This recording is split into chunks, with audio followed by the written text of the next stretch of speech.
he was pissed off at me, and I don't know. I forgot why he got that pissed off with something I might have said or did.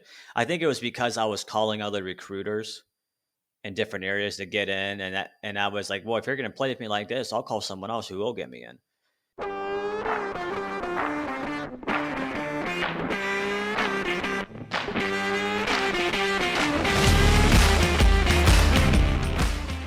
Welcome to How I Embraced the Suck, a podcast where you get to hear from veterans what life in the military is really like. I am your host, Walt, and before we start, you should know that I do not censor the show in any way. You have been warned.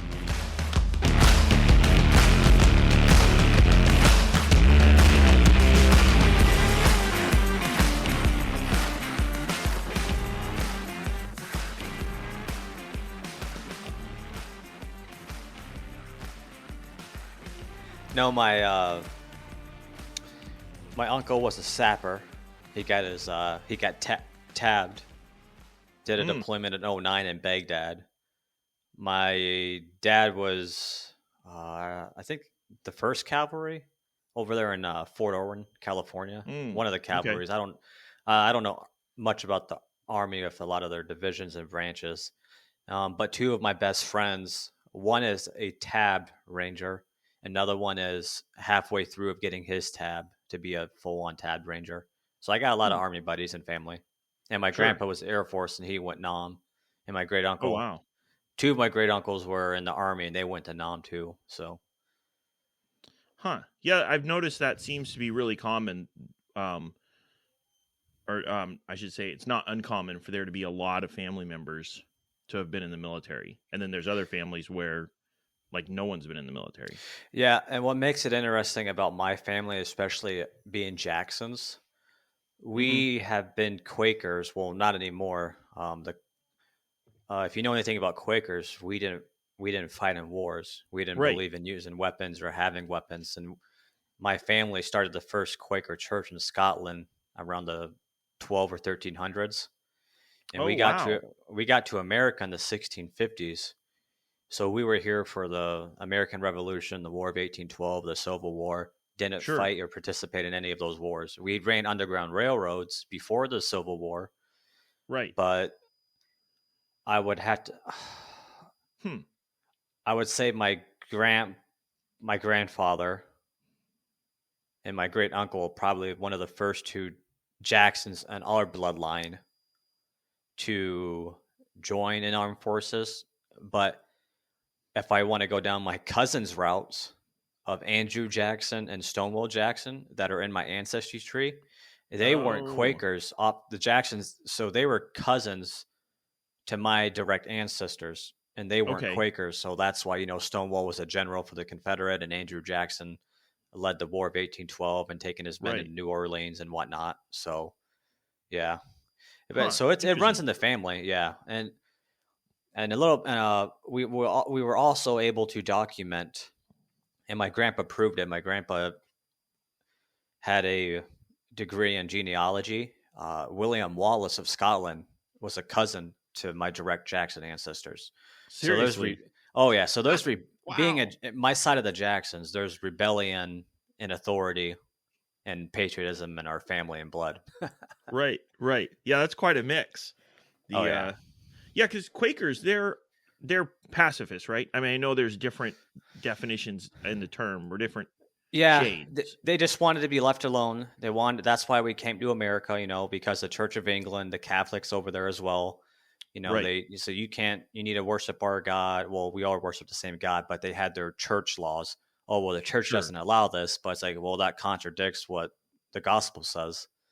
Right. And we came to America and so we could keep practicing our faith. And I don't know, I would have to ask my dad when we broke away from being Quakers, because I was baptized as a Lutheran, and so were my dad and my grandparents. So I would say somewhere in the early 20th century, we probably broke away from Quakers. I don't know when. I would have to ask. But yeah, because my grandpa, even though he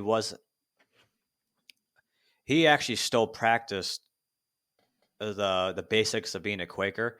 Quakers always wear a tie. He always wore a tie, and we're ranchers from Mm. Montana, so he had his boots, his cowboy hat, but always wore a tie. It didn't matter if it was work, Huh. going to the store, he always wore a tie. And the closest church he could go to that practices a form of being a Quaker is a Methodist church, so he would go to a Methodist church. But he Sure. didn't believe in using a firearm, and he only did one time because he had to shoot a coyote on the ranch that was trying to kill the calves. And that's the only time Mm. he's ever shot and killed anything with a heartbeat. Was he had that one time back in the 80s when he had to go shoot a calf. Huh. Okay. Yeah. I thought it was just taking human life that was their tenant or their. Well, Huh. yeah, Interesting. but it's the fact of not using a firearm. Oh. Okay. Okay. So Sure. they know if they hunting, back then you would have to hunt, but Right. there was a higher morality principle to it. Do I really, really need to do this? In the Sure. 1980s, 1970s, you didn't. I mean, crap. Even in the 40s and 50s, you could start going to the grocery store. There, like hunting wasn't. It was becoming more and more and less of a thing. And plus, growing up on a ranch, you already Sure. had beef cows. You just take it to the butcher. They butcher the cow. You got meat for a whole year. Interesting. But yeah, that's Yeah. pretty much the military and kind of the Sure. religious aspect of my family background. Yeah. Yeah. Well, that's interesting. I said, and I Yeah. was the So. first Marine on my side of the family to go into the Corps too. So Oh. Right. Okay. Yeah. Yeah. So. Kind of stretching the bounds of what's allowed even further. yeah, they wanted me to go into, of course, my dad, and he's like, maybe try the Army or the Navy. But my grandpa's should have took my grandpa's advice, but I have no regrets. He's like, yeah, the Air Force will take care of you. They feed you Right. good, brand new barracks. And I was like, I want to go be in the infantry, and that's what I Right. did. Right. But I took my baby brother. He's about to re-enlist. I went in as a 0311. After I got Mhm. out, he was getting in. I told him, do not go infantry. Do not. So he went combat camera, and he's about to pick up sergeant and about to Mm. re-enlist, and he's loving it. He's probably going to make a career out of it, and I see him not getting out. Like he enjoys it. One of the best jobs you could do. He's picking up rank, so he's having a good time. Yeah. Yeah. That it seems that had to be a really small. It would seem to me that that'd be a really small MOS Combat camera, or job. I guess is that. y- I'm assuming yeah, it's the guy who runs around taking pictures in yeah, the middle because of battle battle, or potentially. deployments, training exercises, random photos of the Marine Corps, whatever. It's almost like a journalist job. You can just go Oh, anywhere. okay.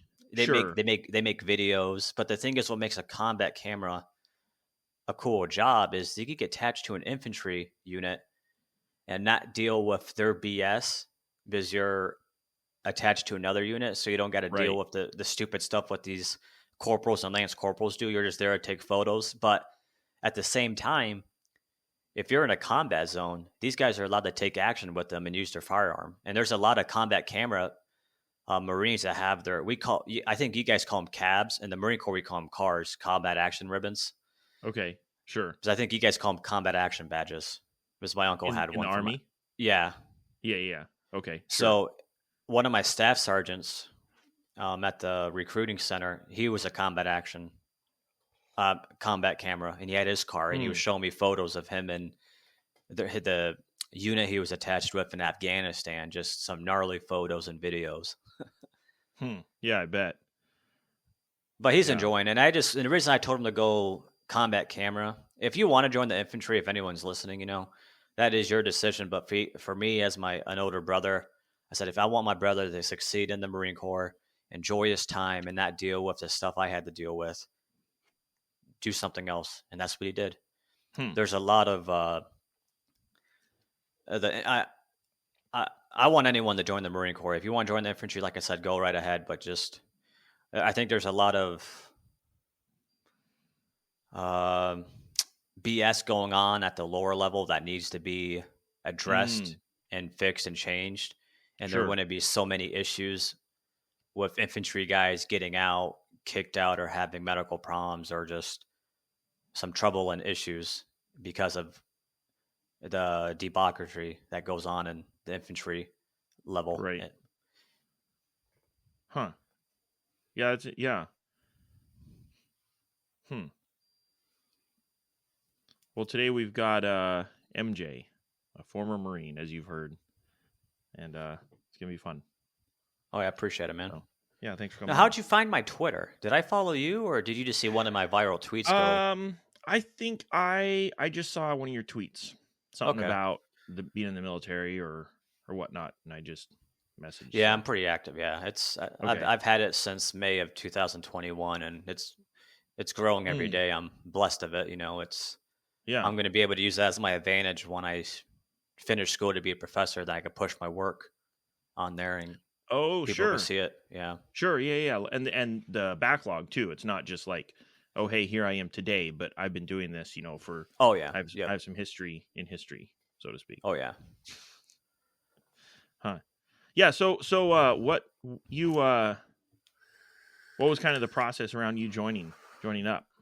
You said already that you were the first one from your family to join the Marines. Yeah.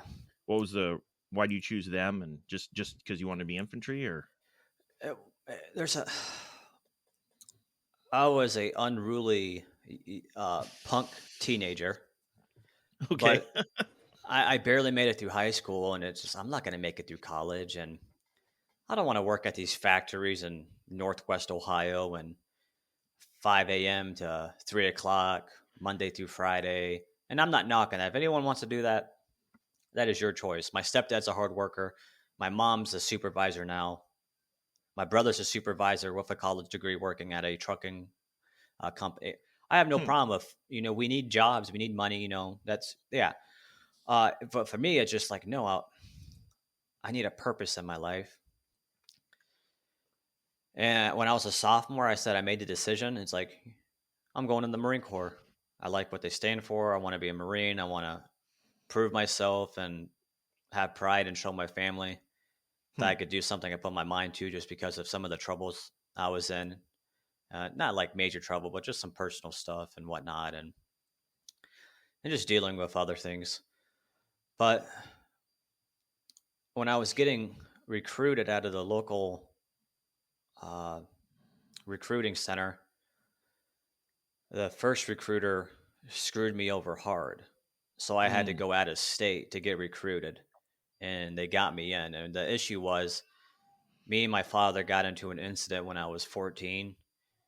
And as a lot of you know, if you have like anything like domestic violence, you're disqualified. But sure. I wasn't convicted or charged of domestic violence. It was a delinquent youth, just like a petty, like, he's just delinquent. He just needs to just get him back in the line. But I didn't know that because at 13, 14 years old, when you're 18, that's like the seal's closed. But, the military could find records like that. And they thought it was some sort of like domestic violence or something like that. And sure. And I forgot what really got him wild up. He was pissed off at me. And I don't know. I forgot why he got that pissed off with something I might have said or did. I think it was because I was calling other recruiters in different areas to get in. And I was like, well, if you're going to play with me like this, I'll call someone else who will get me in. And the guys in Indiana said, come on, brother, we got you. We'll get you in. And got me in. I'm a Hollywood Marine, sent me to San Diego. I did my 90 days, graduated, did ITB, then got to the unit, Sure. Yeah. But yeah, I just, and there was a year gap too, because I was supposed to leave right after high school. But what happened was, because of the whole recruiter screwed me over, I was in this year gap of where I got overweight. I was partying, but I was still trying to get in the Marine Corps and work out all this paperwork and just having some problems. And then God being God, he got me where I needed to go. Got swore in, went to boot camp, and yeah. And this was all taking place from 2014 until 2017. I only served 2 years uh, 10 days, 2 years, 2 months, or like 2 years, 1 month, and 10 days, something like that. Okay, I sure. got medically discharged. I have an honorable discharge because of the things that happened to me. And I had no negative counselings. I had no negative pros and cons. So I had good paperwork. I PT hard. I passed all my tests. I qualified on expert shooter. Always showed up on time. I was on deployment when this happened too. I was 90 days into deployment. I have a 6-month deployment in the middle of the Pacific Ocean. But Oh, the thing wow. is, the moment I got to my unit, until they sent me home on an emergency flight from deployment, I was sexually assaulted. There's hazing, but there is stuff that isn't hazing. Hazing's one Sure, thing. yeah. You mess up, it's like, yeah, okay, yeah, yeah, or it's like, okay, yeah, I deserve that. But Right. there's the Or just like stuff, slap around among the boys or something. That's yeah, there's one that. But thing. there was Sure. stuff when they physically hold you there, and there's nothing you could do, and you're just a dog to them. And the reason why they always chose me is because I was loyal like a dog. I didn't want to go behind their back. I just like, okay, yes, Lance Corporal, yes, Corporal. Just doing what I had to do to get through it until we get. Because in the Marine Corps, you're still a boot like the new Marine until you come home from your first deployment, especially in the infantry. Sure. But the thing is towards the close of deployment, they were stopped. It wasn't until we got a new platoon sergeant and they put me in a new squad of a new team leader. And this guy was just garbage. Just not even a true leader, just a sergeant who wanted power and just wanted to toy with you. Sure. But they made up lies on deployment to screw me over hard.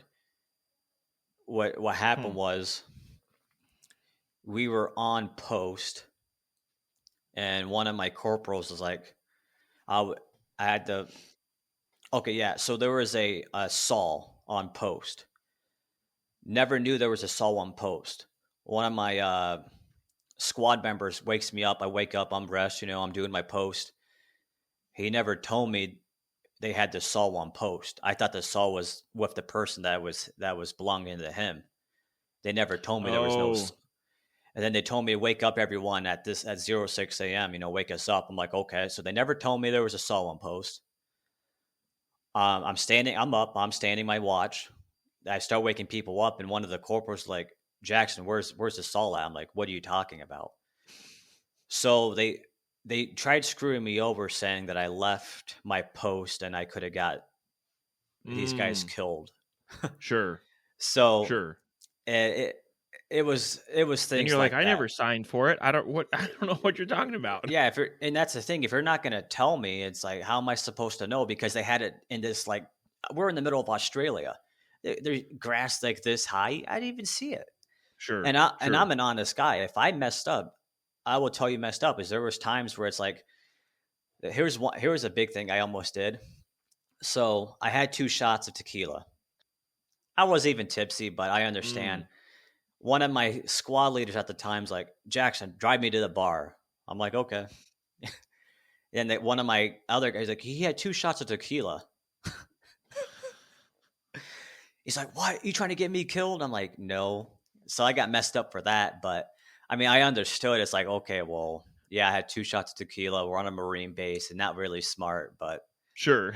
But yeah, I don't regret ever enlisting in the Marine Corps. I don't regret my time, the bad or good experience. I met amazing men in there. These men I would still fight for. Even the men that did me wrong, I forgive them as being a Christian. And if I ever saw them struggling or hurting, if I saw them today, I would do whatever it takes to help them out, to show them, like, you're not the only one struggling, regardless of what happened in the Corps, And but the other thing, there was people, and the other thing that's going on in the Corps too is you get these guys that they join, and after their first deployment, and they're working on their second one, they just hate. There was this one guy in my platoon. The first thing he did when he got out was he burnt all his Marine Corps uniforms. I can't, and I tried to put myself in his shoes. I'm like, how could you hate the military that much? Sure. Even to burn your dress blues and your dress uniforms, I mean, so you get people like that are just always negative. They're always just complaining, and that one thing I always told my the Marines and everyone I talk to, you're getting paid twice a month. You're living rent free in the barracks. You got a chow hall. There's PXs, there's stores, especially if you're living in Orange County where Camp Pendleton was. You're not paying high taxes. You get off work or you have liberty for the weekend. You could go mess off in California. I love that. I was having fun in San Diego. So I take goods and bads, but I would do it all over again. Just to go through the same experience, I would still go do it all over again. Yeah. Yeah, that's a good point. It is easy to look back and maybe regret or be bitter about the bad things, but I like your point about, you take the rough with the smooth. Oh yeah. And get what you can out of it. Oh yeah. And those long PT sessions of running miles or hiking, right? It makes you grow thick skin. I've never seen machine gunners cry until we did this gnarly night hike, and they were falling. I could hear them screaming and crying. Sure. It was so. It's just what we do, and it makes you dig deep and like, what can I really do with my human body? Right. Yeah, that's true. You push the limits, and that's how you grow. You don't really grow by doing what's comfortable. And the one thing and I'm sure this is the same with every branch, but I can't wrestle. I can't box. I mean, that's not my thing. And the Marine Corps grappling is big. And the one thing they don't want, and if you dig into Marine Corps philosophy, you never quit. Even if you're going to die, you don't quit. We had this PT session for about an hour, and we were all grappling. I was the only person that couldn't pin anyone. And my staff sergeant brought it up. He's like, you guys do realize Jackson has not pinned any one of us, but he's the only one who has not taken a break. Every one of you, including me, has taken a break from wrestling. He's the only one going through and through and keeps getting up when he gets pinned down. That's what I want to see. So I was like, oh, I kind of take, I was like, oh, yeah. Right. Yeah, that's good. Even if you're up against someone who's way better than you, still to be able to continue in the fight. Oh yeah, and that's all that matters, is continue the fight. Yeah. Huh. I like it. Yeah. I don't know what I would have done. Probably would have been like, hey, I'm gonna go get a drink of water. I'll be right back. Oh yeah, everyone does that. I mean, yeah. I've even found ways to skate out of PT some days. Like, Right. Huh. Oh yeah, but no, it was a good time. Yeah. So you so your deployment, was it on a shoot, I can't remember like a aircraft ready carrier response team? Yeah, we were a MEU. That's it. Yeah, but pretty much like we almost got sent to Sri Lanka when they had a tsunami, but it didn't happen. That would have been cool, but sure. So pretty much what a MEU is, is you're pretty much policing an area of the world, and you're either going to go help a country that maybe got devastated by a storm, or maybe one of our NATO countries, like they're getting invaded or attacked. Like, well, the Marines are coming in, you better watch out. Sure. We almost got sent to the Philippines and the very, very south part. ISIS was taking over one of their islands. But we didn't. Instead, this is right after, because it happened like right after I left. But instead, they used my unit to train the Philippine military to go take on ISIS. And one thing I will say, I was in right after, pretty much Obama had a year left when I got in, and Trump took over. and Trump was pretty much anti boots on the ground. We're not sending in more troops to go get killed. Train their soldiers, do what we could do. Sure. So I'm not putting more troops in battles in the area and making this happen. So Sure. that's why we were supposed to go to Iraq that deployment, but when Trump got in, he's like, nope, we're done doing this. Sure. Huh. So you got out. What was it like getting out? Like, what was the transition like? Because you'd been in, kind of a short time, for most contracts, but still, it was like 2+ years. So you've really a short time, but I had that Marine ethos in me. Oh yeah, I exactly. mean, it was I loved being a grunt, like the main principle. I was an 0311, which is a rifleman. That is the key and heart of the Marine Corps. We are the center. Right. Yeah, exactly. And everyone else supports us. Even the machine gunners support us. But either way, I got out. It was like, well, I guess do what I got to do. I mean, smoke some marijuana. I'm a big, it's like, okay, because I couldn't tell you.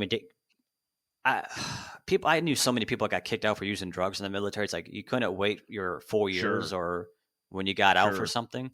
But either way, but it was hard to adapt. I fell into a deep alcoholic stage, which I'm 4.5 years sober now. God bless him. Oh wow, great. My best friend actually got diagnosed and is 100% disabled from the VA for his alcoholism from the Marine Corps, but he's sitting in prison for 20 years because of a DUI that killed 2 people. Oh wow! So alcohol is a big thing coming out of the military, especially the Corps. But I was drinking gin straight. I could finish a fifth of gin in a night. Wow. Oh yeah, but so I moved into a college town, Bowling Green, Ohio, and pretty much just going to the bars, partying, job to job, unstable relationships, couldn't sleep, major anxiety, and pretty much I was coming to the conclusion of what I went through of the sexual assaults and physical assaults. It's like, man, the sexual assault didn't really come to me until I was talking when I started seeing a therapist, because it was so bad. A couple of my jobs had to call the emergency room. I had to go get checked in at the VA. Oh yeah. Pretty much just dealt with that. Just the mental health issues, alcoholism, and coming to grips with my childhood, teenage years, and working it out with Jesus and a therapist, and just getting sober from alcohol. It's been a step-by-step process, and if it wasn't for sobriety and getting back into Jesus, I'm about to graduate college next month, and I start my master's this August. And I have a 4.0 GPA. I wouldn't have done that right after the Marine Corps, even before the Marine Corps. So sure, yeah. I think a lot of people do struggle. It depends the severity of it. Do they have anything planned? Because I did actually have. I got into the police academy, but the trauma from the Marine Corps and just events, I only made it 50%. I was 50% away from graduating, but those hindered me to move forward with the police academy, because I was trying to be I'll be like a prison guard or a police officer, like a lot of people do in the military. But didn't work out. Wasn't God's plan, and bouncing from job to job and trying to pay all my bills. Then the VA got involved. Then I got into school, like I've said, and pretty much just got sober. I think a lot of it is, I think a lot of the Marines or veterans in general that are struggling right now, I bet. And actually, I need to read that article. I think my buddy, he calls me once a week, the one in prison, and 90% of veterans in prison are in prison because of alcoholism or a drug abuse. And that comes from after getting discharged, and yeah. Sure. So a lot of the veterans that are struggling out there, that are going job to job, thoughts of suicide, problems with family, I bet 90% of them have some form of addiction that isn't controlled or contained or can't be managed. And as soon as you manage that and find a higher power like God, I think that's when we can move forward and have peace and find your purpose in life and use the military as a background of you. Because me, I still shave my face besides the stash. I don't like facial hair. I never have. And I get a low fade once a week. And I still work out. I run every week. I keep a lot of the Marine discipline in me just because it has worked. My professors respect me more. I'm very politically active in Arizona. I meet congressmen, representatives, media outlets. So a lot of that professionalism from the Marine Corps has helped me where I'm at today with the people I'm talking to and dealing with some of the work I do. Yeah. Yeah, that's true. I mean, it's discipline's always good, and people like to see that. That's a good point. Keep the routine, huh? So, I had a question and I didn't write it down. I have that happen all the time. I apologize. I forget what it was, but yeah, I'm sure it'll come to me.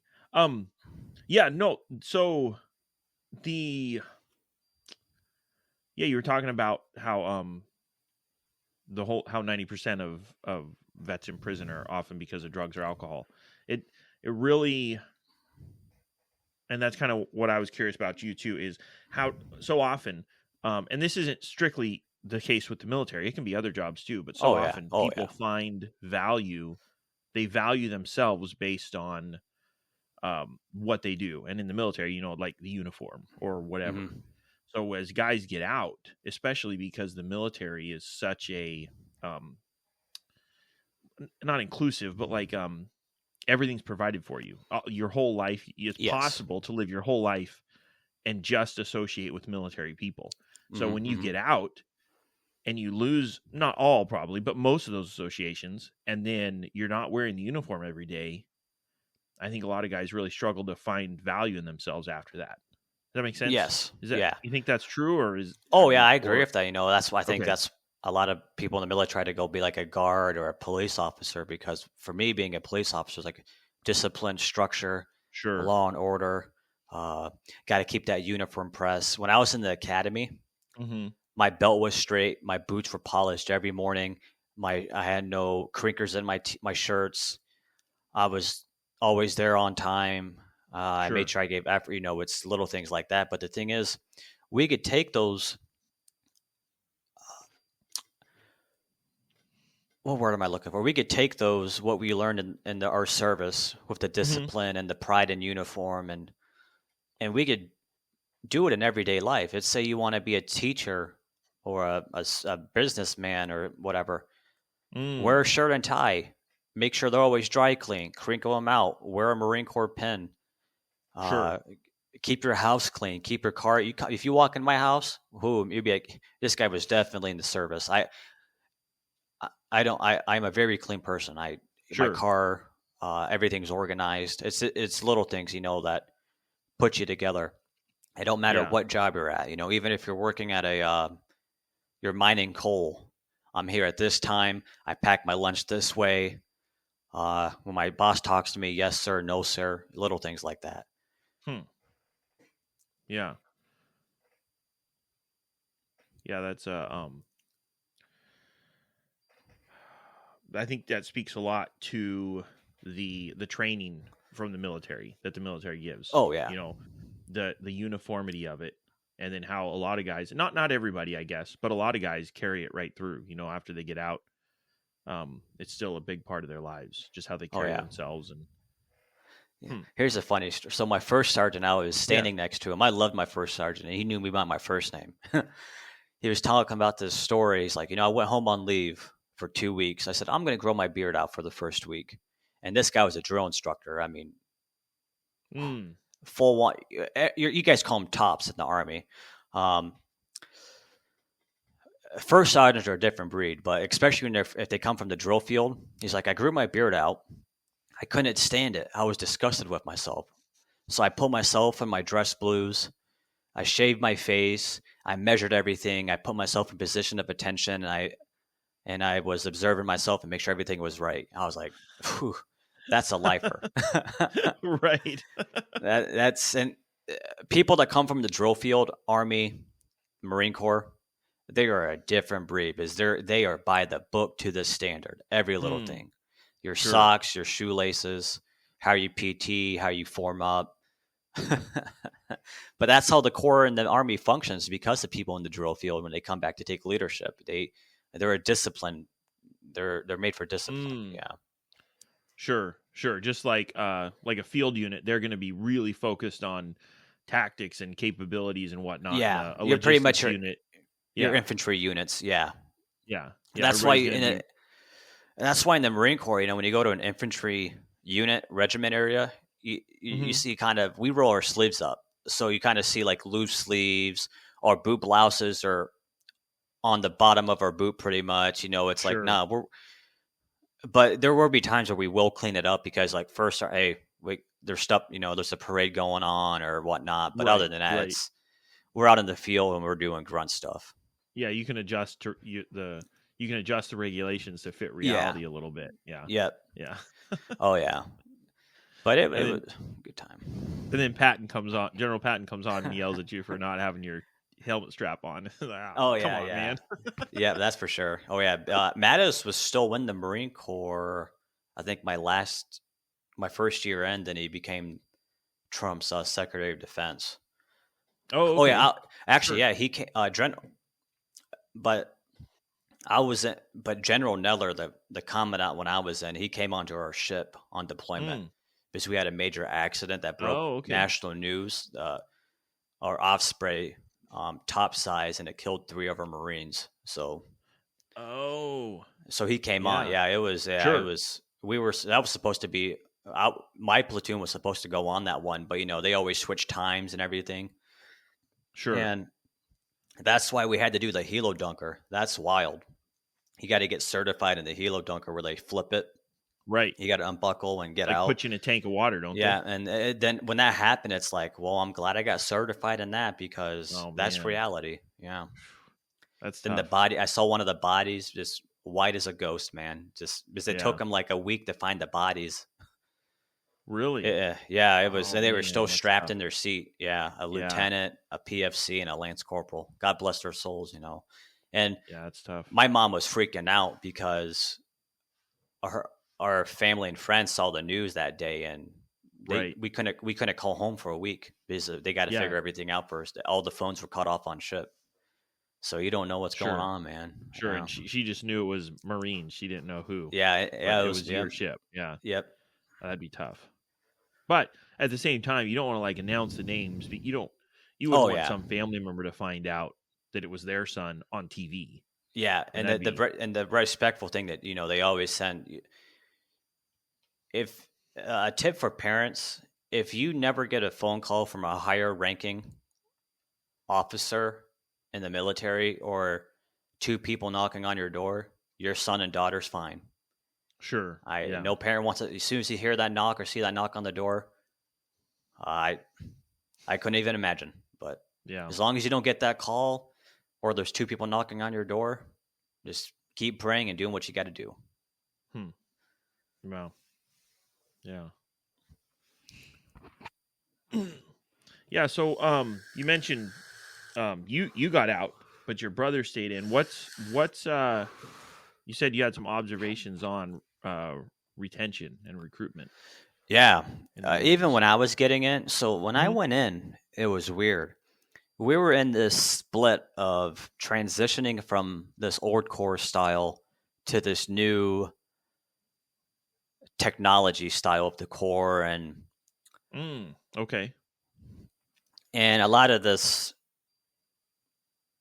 philosophy or pushing down on the Marines, especially. And one thing I don't like, non-infantry officers or higher enlisted should never be attached to an infantry unit. I think it should all be infantry for a reason. But the reason why they were doing that is because they were doing all these new. Let's try this. Let's train this. Let's intermix them. Let's try these new tactics. So it was interesting transition. But and why are retention rates low, and why are quotas getting higher? Why is it getting harder for people to get in? Well, the restriction, the requirements for recruiting. I think the hardest part is the recruiting process because kids like to talk, and it's like, well, I got to disqualify you now. Oh, right. Yeah. Yeah, but some steps or whatever. And so I can't speak for that time period, but looking at today, since I've been out for going on, I don't know, 5 or 6 years, I could be even wrong. I don't even know. Sure. Because of what's been going on the past couple years. Well, let's look at General Kelly for the Army. I think he was like a chief of staff or something. I don't know. He's up in D.C., so he's all politics. Sure. He sits down in front of Senate and talks about white rage and extremism in the military. It's like, bro, do you understand the majority of the people in the military are white, and the highest population in America are white people? And you're talking about we need to stop these extremist groups and extremist-like people to come in the military. And when people see that, even why would a Mexican or a black person who lives in America is like, why do I want to deal with that? It's not even about white people. It's like, dude, I don't want to deal with that crap. And then I won't get into this topic, but you have a lot of it too is there's a lot of people that do not want to take any part of the vaccines, especially the COVID-19 vaccine. That's a different topic. I won't get into that. Sure.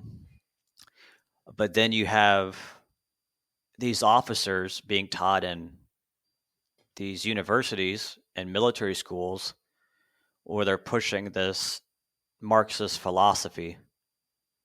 So you're getting these officers that are somewhat getting indoctrinated and the stuff they're being taught in college, it's like, this really has nothing to do with the military, man.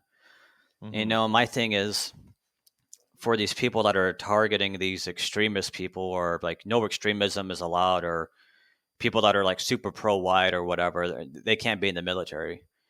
I would rather have extremists in the Marine Corps and Army, especially on the infantry battle lines, because people that love America, fear God, might be a little crazy in the head, but those people are going to go out there and dig those trenches, and they're going to dig their feet in, and they're not going to quit, and they're going to put rounds down the range when times matter the most.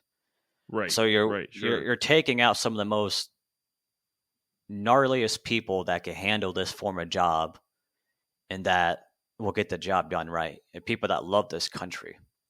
So when you have these high up generals talking about this nonsense, you see this Marxist philosophy being taught everywhere. They're having these meetings about race and the LGBT. It's like, that's not the military. That's not the point of the mission. Our mission is to defend, protect, and destroy the enemy, and protect this country and the people. But now they're pushing all this political stuff, and you get these younger kids, and especially young boys, especially among the white culture and white race in America. It's like, why do I want to serve them? They don't look out for our interests. They don't care about us.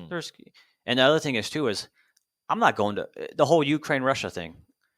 I'm not going to go fight over there. That's not our problem. I'm not going to go. No. And the other thing is a lot of these younger generations have woken up and realized Afghanistan and the Iraq war was wrong. It was wrong. And we don't want to be any part of that. Now, a World War I, a World War II, the Korean War, even Vietnam was bad.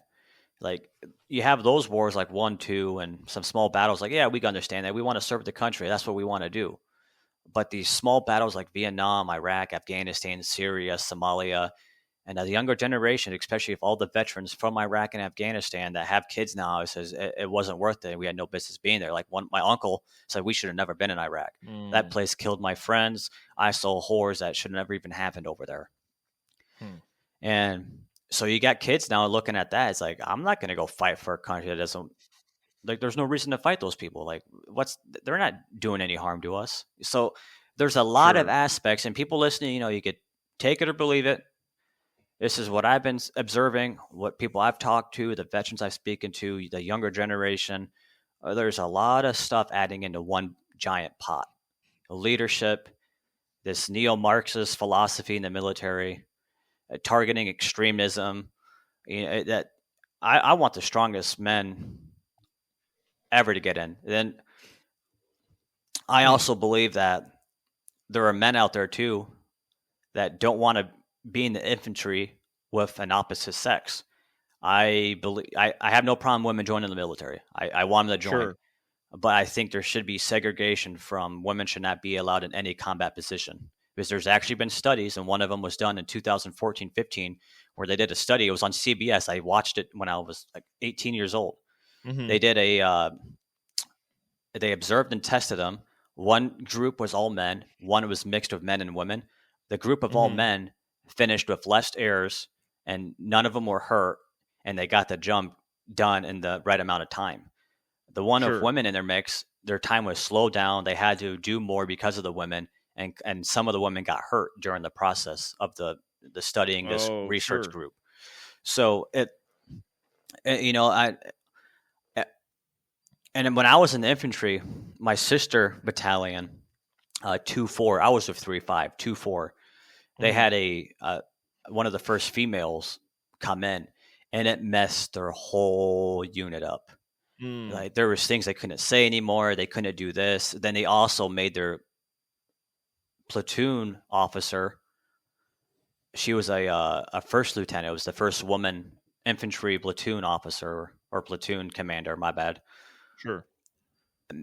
Men couldn't sleep without shirts in the field.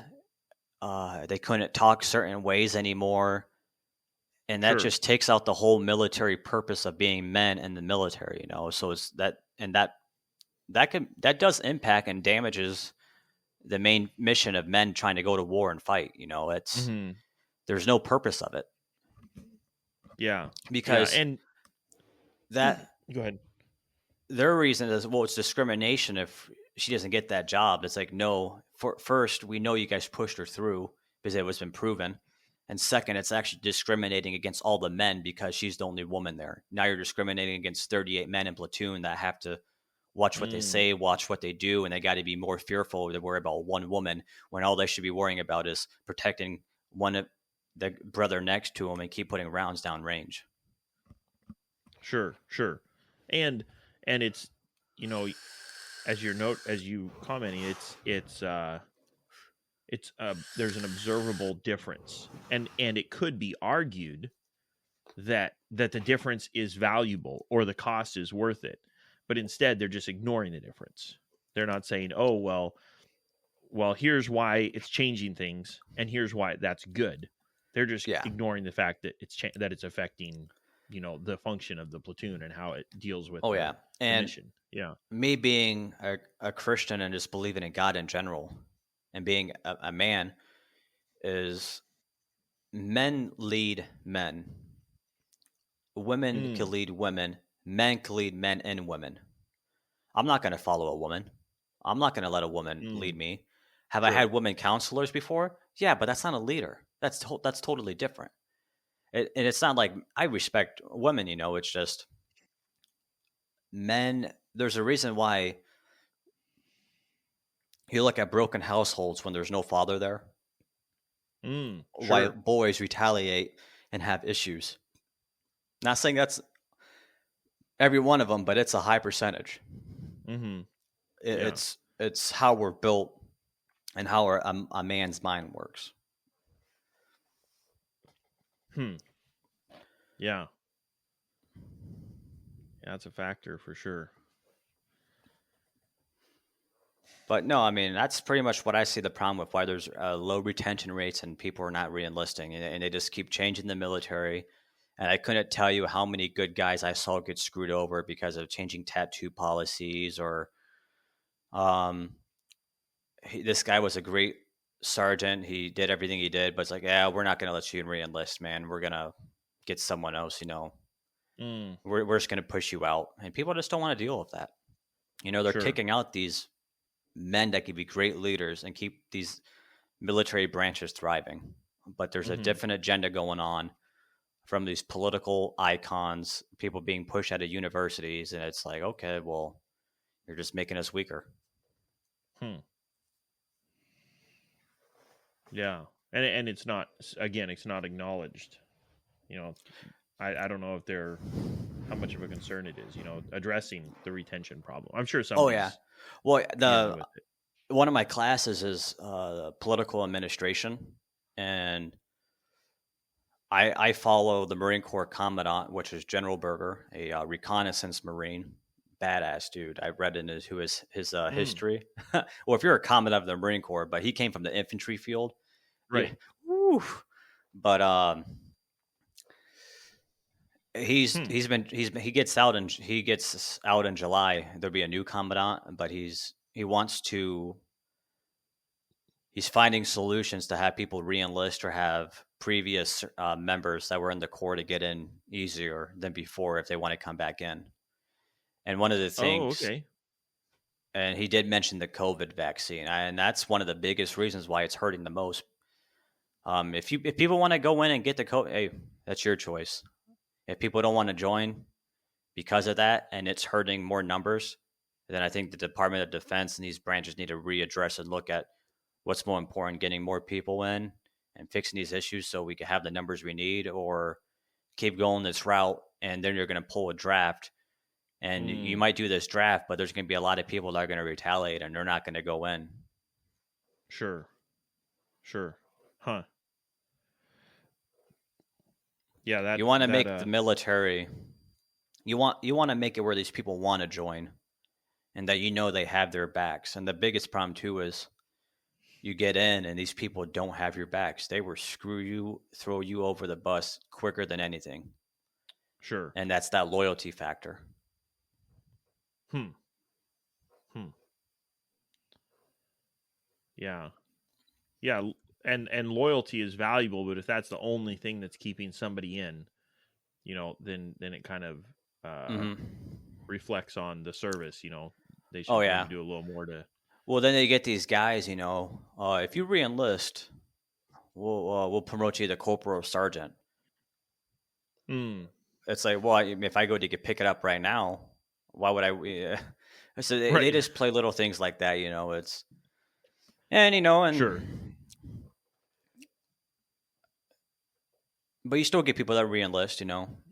People that Hmm. do. I'm happy that they do. My brother's going to re-enlist. He enjoys what he does, and hopefully, we get some different administrations and government and promote better leaders throughout the military branches. We could work something out and get the military where it should be and stop Hmm. this toxic that's dripping down into the lower ranks into society where people don't want to join or re-enlist. Mm, sure. Hmm. Yeah, you kind of already answered it a little bit, but I like to specifically ask everybody if a 17 or 18-year-old came to you and said, I'm planning to join the military, what would your advice to them be?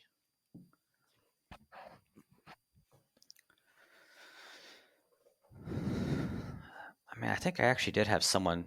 Oh yeah, I had this guy's moving from France. He's immigrating here, Mm, and okay. he just to join the Marine Corps. And I pretty much say, "Oh, hey Wow. man, go for it. You'll get in. They'll give you your citizenship when you're in the Marine Corps. Uh, I know you'll do well especially if you want to leave France just to be an American, just to join the Marine Corps. Go for it." And the only thing I told him is just don't join the infantry. So any advice I would give to a 17 or 18-year-old, unless you really want to, I can't stop you. That's your decision. Sure. I suggest, I usually find a job that you could do as soon as you get out of the military, or you could go to college and do it after college. Let's say you want to be a medic in the Army or a corpsman in the Navy. Because corpsmen work both for the Marine Corps and the Navy. Yeah. You go be a corpsman, you have a lot of medical training, and then you go into the college to be a nurse or a doctor, then you have that military in you. Or you go to college to become a nurse or a doctor, and you join the military again, but as an officer, and you're working in the medical field as an officer. Now you're leading platoons, and you're an officer and a doctor in the military. You get paid more, better benefits. You don't got to deal with a lot of the BS. So sure. But yeah, just a job that you would really gonna enjoy. But if you're set on the infantry, yeah, I mean, nothing I could do, but I just keep your nose clean, respect each other, have integrity, and just enjoy every day of it, because the day is going to come when you won't be there anymore. It might be anywhere from 6 months to 20 years to be like, wow, what just enjoy every day of it. That's the best advice I could give. I'm not going to tell someone not to join the military. Like when the whole COVID stuff was going on, when my buddy, who's about to be a tab ranger, he was very anti-COVID vaccine, but he's like, I really want to join I want to be a ranger. It's just a bullet I'm going to have to take. And I said, brother, if that's what you're going to do, that's what you're going to do. And God will take care of you. And he's about to be a tab ranger. So yeah, you just got to do what your heart says, and don't let anyone guide you into one direction. It has to be your decision. Yeah. Yeah. That's good advice, I think. Oh yeah. I mean, I was only in it for a short time, so I want people to join and have the same pride and love we do for the services we joined, and I don't want to, but if they're going to keep pushing this anti-extremism and target white people and this Marxist philosophy, then or if they try to get us involved in Russia, I would rethink what you're doing. I would look at all the factors and be like, is it really worth it? Sure. Yeah, make an informed decision at least. Yeah. Yeah, I think that's. But I will say this: if there is going to be a draft, do what my grandpa did. To beat the draft, because if you get drafted, you're either going to the Army or the Marine Corps, and you're going in the infantry. If you don't want to go to the infantry and don't want to get drafted, you go enlist in the Coast Guard or the Air Force. Oh, sure. So, if anyone takes that advice, but that's the best advice I could give for that. Yeah. Yeah. Or try to get like a combat photographer kind of, or combat cameraman position or something. That too. Oh yeah, that too. Yeah. Huh. What's one thing you know now that you wish you knew before you joined? And that could be just about the military, but anything in general.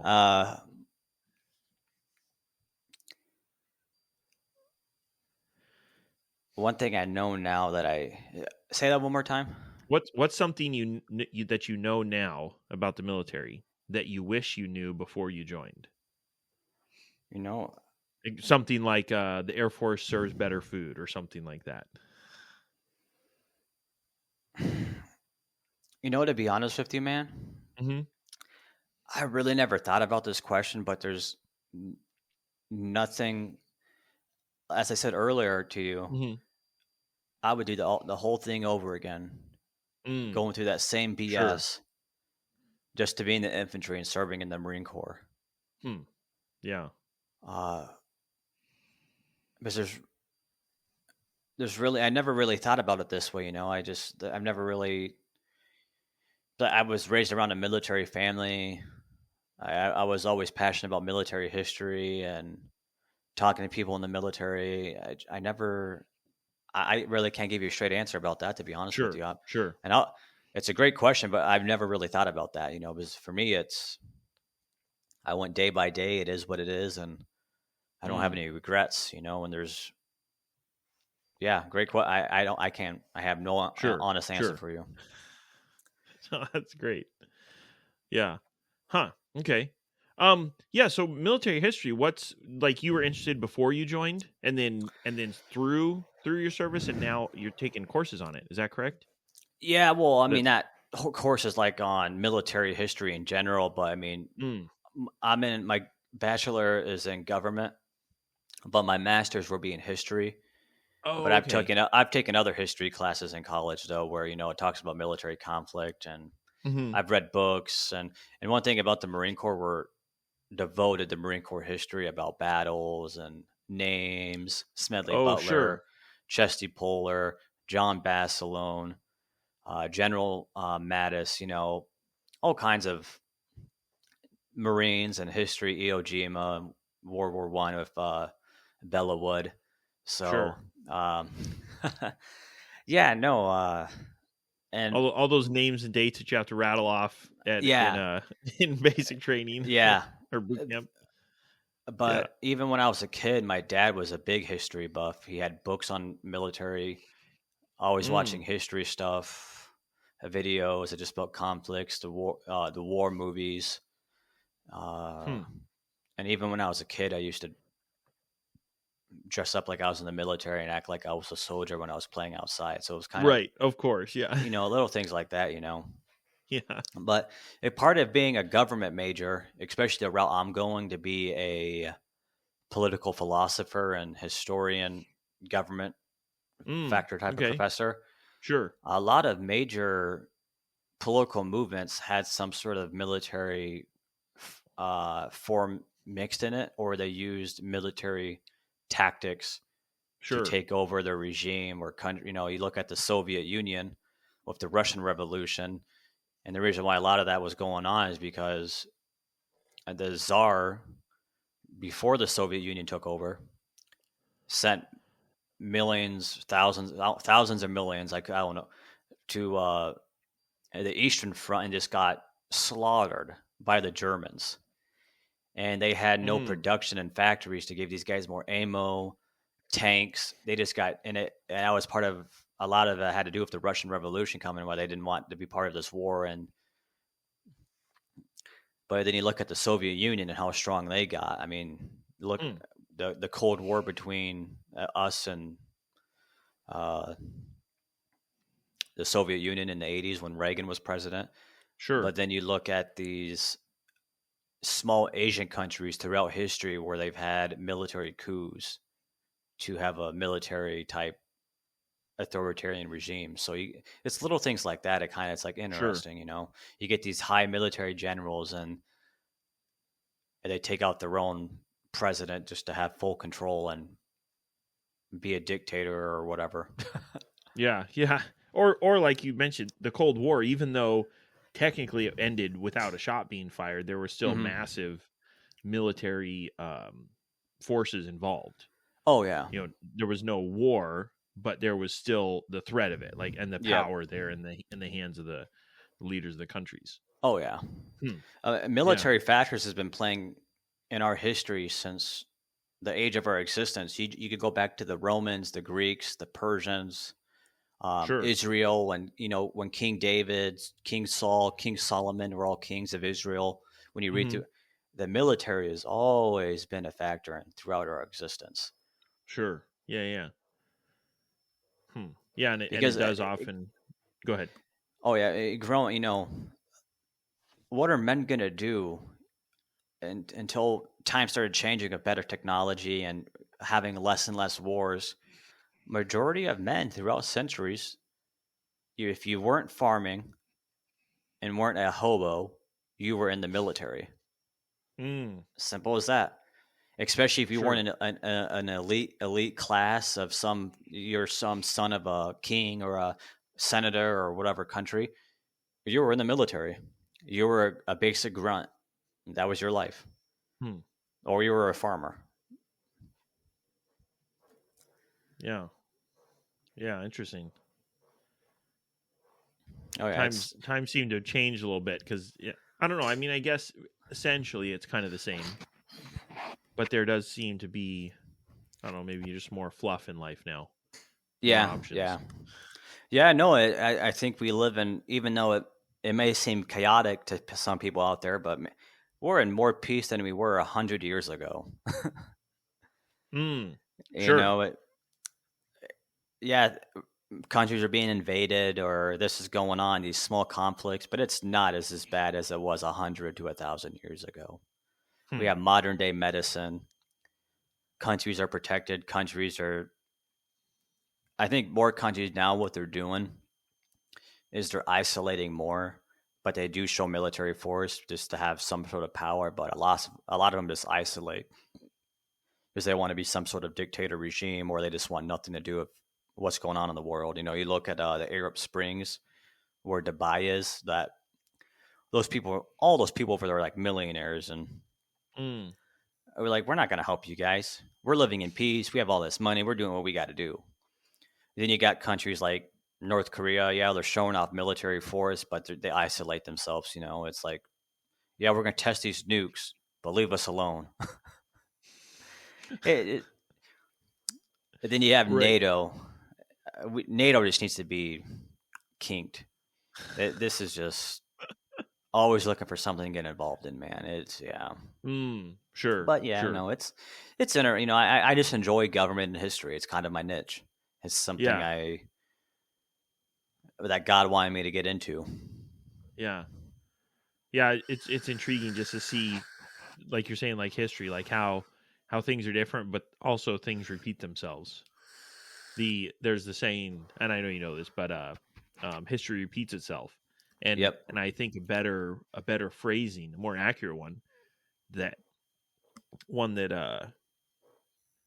doesn't dismiss personal responsibility for actions is to say that people repeat history.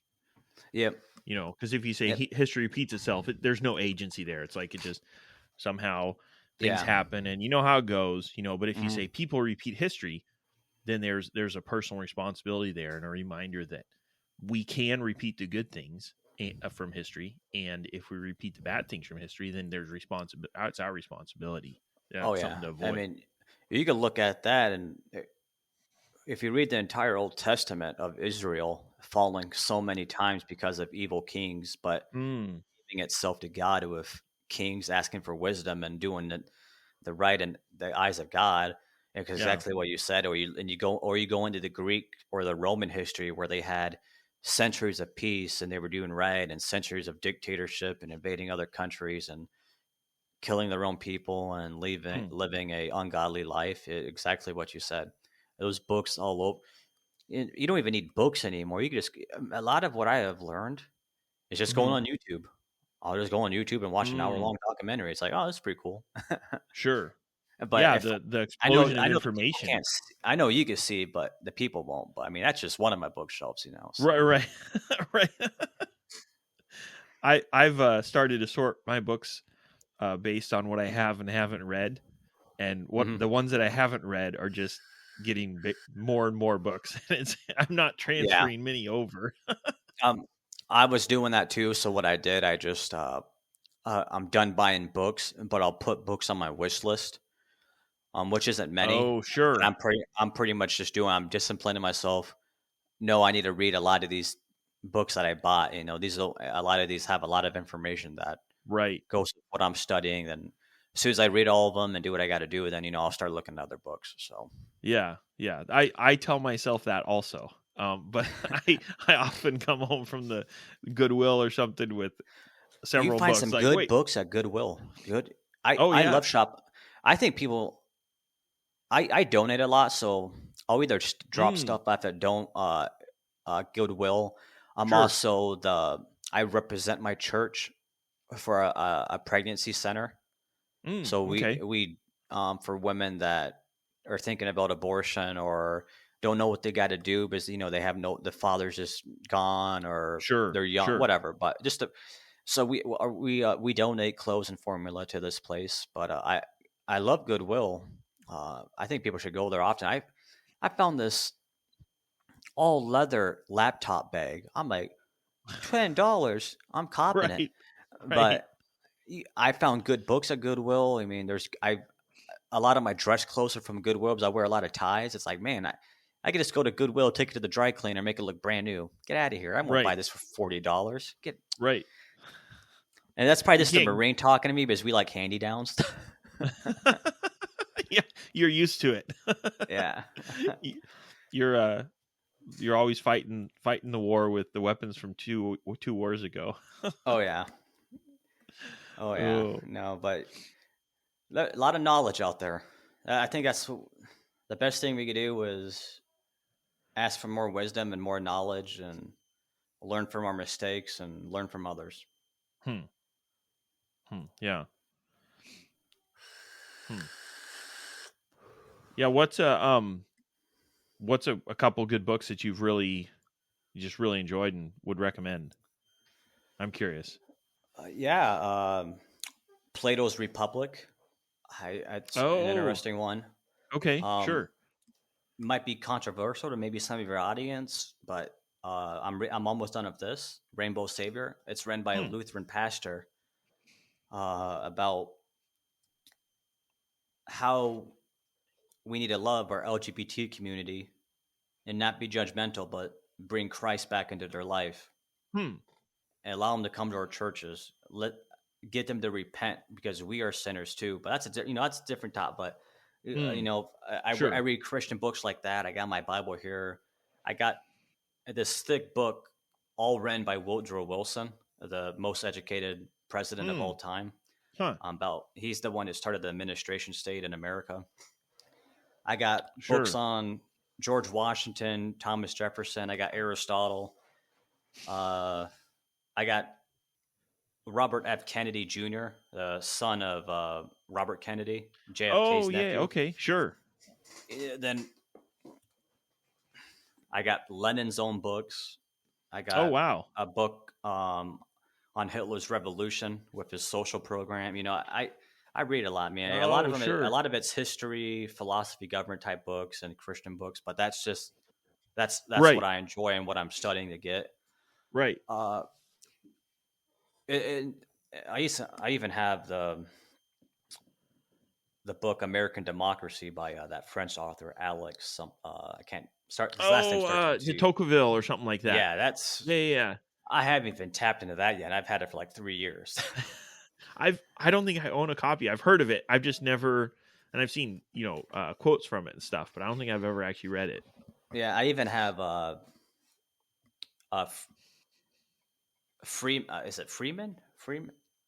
Is it, I think I don't know. I think it might be Freeman, but Freeman Freud, or his last name is Freud, but the Polish psychologist who wrote the Sigmund. Freud? Sigmund Freud. Thank you. Yeah, right. Sure. The interpretation of dreams, really getting into the psychology field. So that's what I read psychology too, because I think when it comes to politics and government, there's a lot of philosophy and psychology of human behavior. Let's look at the Lenin and the Russian Revolution. You look at their philosophy of we want a one working class. We want everyone to be equal. And then you look at the psychology of it. Well, why was it going that way? Why were they acting this way? The Tsar government was poor. It was only elites. They got wiped out in World War I. They came after Lenin. So, yeah, that's what I study. But okay. But the biggest book everyone should read, I think the Holy Bible. But that's my belief. Right. Yeah, I remember somebody saying, who was it? I forget who it was, but they were like, "What's your favorite book?" And they're like, "You can't say the Bible because it's 66 different books." That is, he is right. He is. Yeah. It's Revelations is probably actually my favorite. Okay, sure. I think a lot of people, they've been told or assume it's supposed to be scary and all this other stuff. It's the apocalypse. But when you actually read it, I was like, oh, this is pretty beautiful. Yeah. What God says and what the angels say. And it pretty much says, if you're a believer and you believe in me, you will be saved and you will be fine. that's another topic, but Sure. it's one of my favorite books. It's interesting, I enjoy it. I I like visual when I'm reading, Mm-hmm. yeah. Oh yeah. Like yeah, I see what you're saying. Yeah, you can kind of But picture stuff and whatnot. oh Yeah. yeah. Huh. But I even have a couple books on like marine history, and the war on the Pacific. So a little of everything. Mm. Yeah. Yeah. And I'm slowly. One thing I'm doing too, as I'm slowly collecting all the Dr. Seuss's books. I love Dr. Seuss, Oh and sure. Yeah. then I want to give all those to my son when he gets old enough to read. Right. Yeah. That'd be cool. It's a cool thing to hand down. The I was just telling some friends the Winnie the Pooh books are actually pretty funny Really interesting. Okay. for adults to read. It's just I don't Hmm. know. Yeah, I enjoyed They're Winnie the Pooh when I was a kid. It was one of my favorite yeah cartoons. yeah. I mean it is childish, but there's an adult can find humor in it for sure, just in the phrasing and everything. Yeah, yeah. But yeah. Oh yeah, no, Yeah. we're always learning, man. It's just glad to be here. Yeah. Not a lot of veterans out there that take their own life, or they end up in and out of prison. They just can't get their life together. Hmm. Everyone's Yeah. different. It just depends on how you're gonna take grip and do what you have to do as a man and or a woman, and put yourself down that path. Sure. Yeah. Did you have any struggles when you got out? I've actually not been in. I've never been in the military. Really? Oh wow. Yeah. No, Wow. I Okay. just I know enough. I've just always been real interested in it. Okay. No, that's pretty cool, man. I appreciate Yeah. that. I thought you were in. Oh. No. Yeah, no worries. But yeah, Oh like no. as a kid, I did a lot of the same stuff. Dressed up and ran around with sticks and knew a lot of the plane numbers and all that kind of stuff. And what makes you wonder about that, me being a curious person when it comes to human behavior for what I study, Mm. why are kids playing that way? Because there's kids that play that way that don't know anyone in the military. It's almost like it's engraved on us to be Hmm. warriors in some form of way, Sure. or defend those that need defended, or to fight those we have to fight. Right. Because, Yeah, I see what you're saying. if you have any cousins, more than likely the first fight you ever got into as a little boy is me and my cousin. We gave each other Sure. black eyes. Sure. It's in our DNA as men. Hmm. And what they're pushing in this culture with this anti masculinity, it's like that's not good for society. Hmm. Not good for society. Sure. Yeah, the end result will be interesting Well, we've seen the end for the result effect. before. If you believe in Yeah. history, why did the ancient Sure. Greeks and Romans fall? Why did some of these nations in Israel fall? Hmm. Yeah, and if people want to go down that route, we can, but not saying like me and you, but if they want to, but you Sure. look Sure. at Yeah. what was Yeah. going on in those societies and those cultures, you're like, it looks like a lot of what's going on in our culture today in some of these other countries. Or you look at Canada, where they're loosening up military restrictions. You could grow your beard out, or you could do this, and Oh, okay. Sure. little. It's those little things that make the military the military. But actually, this is maybe me being a radical. I think if you join the military, all alcohol it shouldn't be allowed. But I think they should allow marijuana, as long as there's not smoking. Because you can tell if Oh, someone's smoking during the day or high at the job, then you're going to kick their. It's like a Marine coming to work drunk, which happens all the time. sure. I think there'd be less problems, less DUIs, less accidents, less stupid stuff Hmm. because a lot of these incidents that happen in the court are related to alcohol. Right. You don't Right. have those problems. There's data everywhere. You can research that these issues do not happen with marijuana. Has there been accidents of marijuana? Yes. Do people get addicted to marijuana? Yes. But there's more addiction to alcohol than there is marijuana. But you don't have these high Mm. related deaths or violent crimes under alcohol. The only violent crime you might see of marijuana if it's a dealer who's dealing other drugs and he has a gun with him and he shoots at someone. But I think there Oh, could be a sure. case. I would love to do a research study where I would take one platoon only smokes weed for about a year, and the other platoon you're only allowed to drink, and they just drink Right. how much their typical Marine Corps drinking, and let's see how many people get messed out of this platoon, how many people get in trouble, what's going on, and out of those people that smoke, how are they performing? Sure. Yeah, But that'd be that's just interesting. that's just me though. I mean, I'm a pro marijuana guy. That's me, but um, it is what it is. But for me, I think even if they don't allow marijuana, they should probably. And I'm not saying this because I'm sober, but if they really want to save Marines and prevent this alcoholism, just can't alcohol, make it just like marijuana. Like you can't drink. If you're doing Sure. 4 years in the Corps, your services, your ass is mine. Pretty much what the Marine Corps says. Your ass is the Marine Corps. You're a government number. You're here to fight for us, and that's it. But Right. that's a topic for the higher ups, I guess. I guess it's out of my pay grade. Right. Yeah, I hadn't thought of that about that. It's alcohol is discouraged officially, and if you get drunk enough, it'll have an impact on your career. But there's a level that you're allowed. Whereas with marijuana, it's just flat out like anything. If you have any, you can get kicked out. That's interesting. And it's what's interesting about it. It's like the guys that are getting kicked out for marijuana.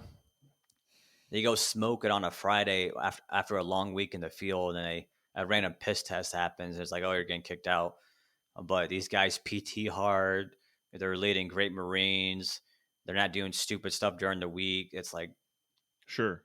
It's like, come on, man. But then you got these drunk Marines that get drunk, fight each other, getting in these like trouble where they just enough of trouble where that you get cussed out or they make you go run 6 miles the next day.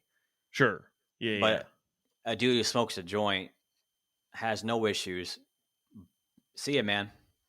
Bye-bye. Right. It's like, and I understand there's going to be guys out there like, oh, you shouldn't be smoking marijuana. I mean, I agree too. I didn't when I was in. I agree with you on that, but I'm just saying this point of it. Right. If weed's bad, then why isn't alcohol bad? Oh yeah. Yeah. Interesting. We'll see what happens. I mean, but sure. It's all an experience, and that was pretty much my military experience and how I adjusted when I got out and where I'm at now and what I'm doing and what people should do if they want to go in, man. So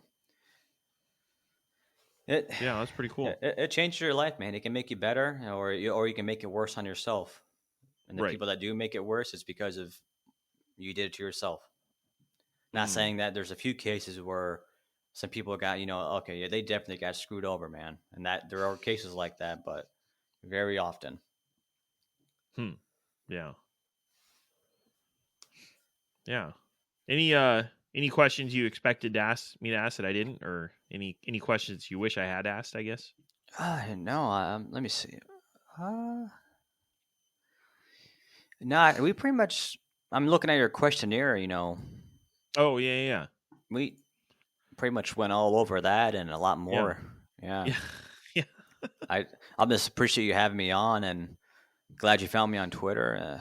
And you're doing great work. And you put this on Spotify, you said? Yeah. It's on Spotify, Apple. I think it's on most every podcast. Do you gotta pay for Spotify to upload audio like this, or can you just? Maybe you can. I've got it set up where it's all free because I'm. Oh, cheap. Okay. But but I think good, man. I think there's services where you can pay money and you do get benefits, maybe like some editing tools or something or whatnot. I just use YouTube, man. I'll just put it on YouTube. Is that place? I think YouTube's,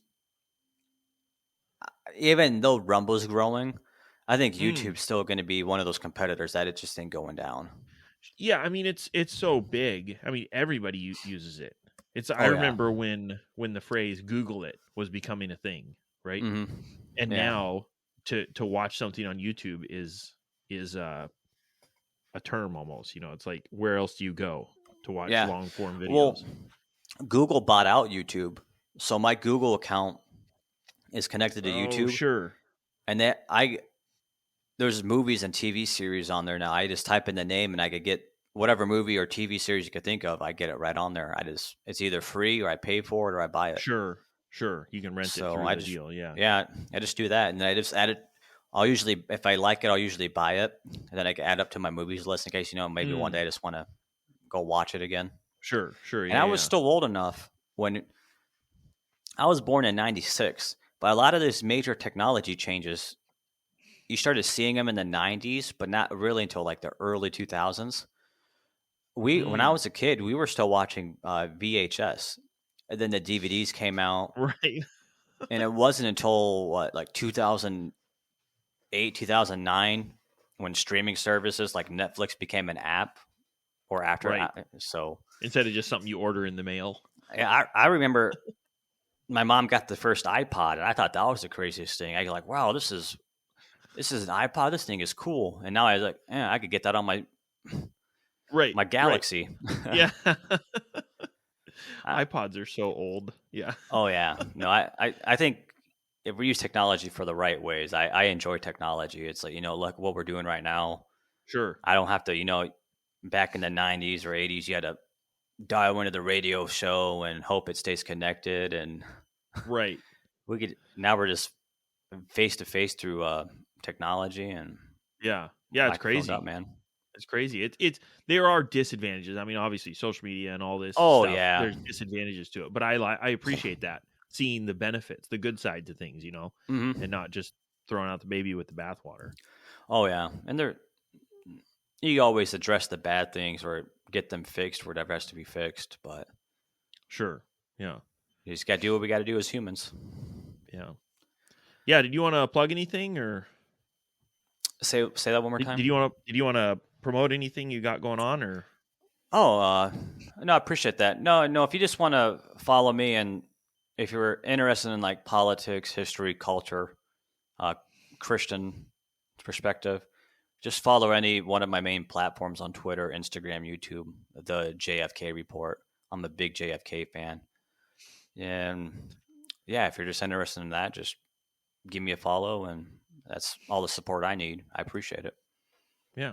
No, thanks for coming on. I appreciate the time. It was a blast. No, I appreciate you, man. Thank you for having me on. I'm glad we did this. Thank you for listening to this episode of How I Embraced the Suck. If you enjoyed the show, tell a friend. And as my Girl Scout den mother used to say, stay frosty.